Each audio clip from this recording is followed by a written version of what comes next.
nalalagay sa alanganin ng PBA career ni Poy Eram.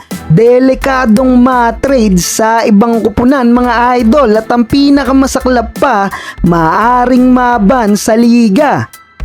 Pero bago tayo magsimula, huwag kalimutang mag-subscribe. Pindutin mo na din ang notification bell para sa mga basketball updates.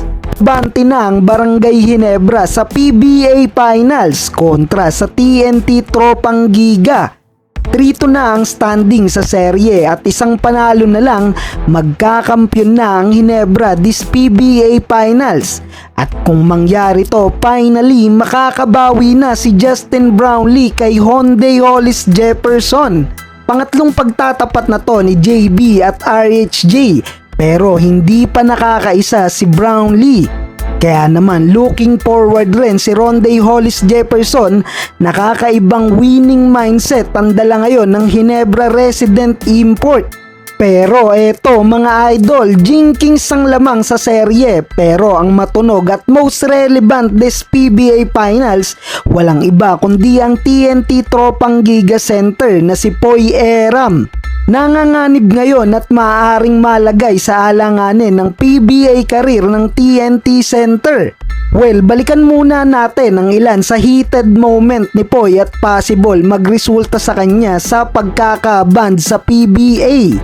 Unang nasangkot ang pangalan ni Poy Eram nang magkasagutan sila ng kanyang kapwa teammate na si Glenn Kubuntin. Hindi kayang pakalmahin si Poy na kahit ultimo mismong kanyang teammate ay papatulan niya. Hindi pa dyan natatapos ang antics ni Poy Eram. Dahil neto lang after ng Game 2 ng PBA Finals, pabalik ng locker room nakuhanan ng pagdadabog ang TNT Tropang Giga Center. Sa mismong hallway yan ng Mall of Asia Arena. And recently, ang pinakamabigat ang collision between sa kanyang TNT Tropang Giga head coach na si Coach Chot Reyes. Mukhang talagang pinaninindigan ni Poy Eram ang tag sa kanyang public enemy number 1.